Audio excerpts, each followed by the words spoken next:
রংপুরের গঙ্গাচড়া উপজেলায় বাংলাদেশ জামায়াতে ইসলামী ও সহযোগী সংগঠনের উদ্যোগে কারা নির্যাতিত নেতাকর্মীদের সংবর্ধনা ও প্রাক্তন সদস্যদের মিলন মেলা অনুষ্ঠিত হয়েছে।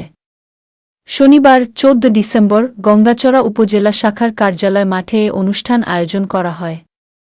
রংপুর মহানগর শাখার সহকারী সেক্রেটারি অধ্যাপক রায়হান সিরাজি বলেন, আমাদের আন্দোলন নিপীড়িত জনগণের মুক্তি এবং আল্লাহর বিধানের বাস্তবায়নের জন্য ত্যাগের এই পথে সবাইকে ঐক্যবদ্ধ হতে হবে।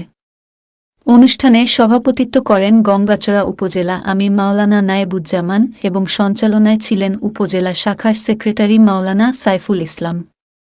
অনুষ্ঠানটি কারা নির্যাতিত নেতাকর্মীদের সম্মাননা প্রদান এবং প্রাক্তন সদস্যদের পুনর্মিলনীর মধ্য দিয়ে শেষ হয়। বক্তব্য তো গত ৪ মাসে মেলা দিচ্ছি, তাই নয়? সব জায়গায় দিচ্ছি, এখনো বক্তব্য আমরা পরে শুনবো।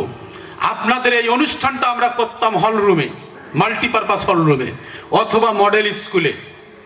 উপজেলা আমির সহ কর্ম পরিষদ চিন্তা করছে মজলুম ভাইদেরকে আমরা একটা স্মৃতি দেখাতে চাই যে আপনারা শুধু মজলুম ছিলেন না, জামাতের এই স্মৃতি বিজড়িত অফিসটাও মজলুম ছিল। 16 বছর এখানে তালা লাগা ছিল। আমাদের একটা এখানে মক্তব ছিল, সেটা বন্ধ হয়েছে। আমাদের এখানে একটা স্বাস্থ্য সেবা কেন্দ্র ছিল, সেটা বন্ধ হয়ে গেছে। সেই অফিস চালু হয়েছে, মক্তব চালু হোক, স্বাস্থ্য সেবা কেন্দ্র চালু হোক। আপনারা চান? কারা কারা চান একটু হাত তোলেন তো, আল্লাহ কবুল করুন।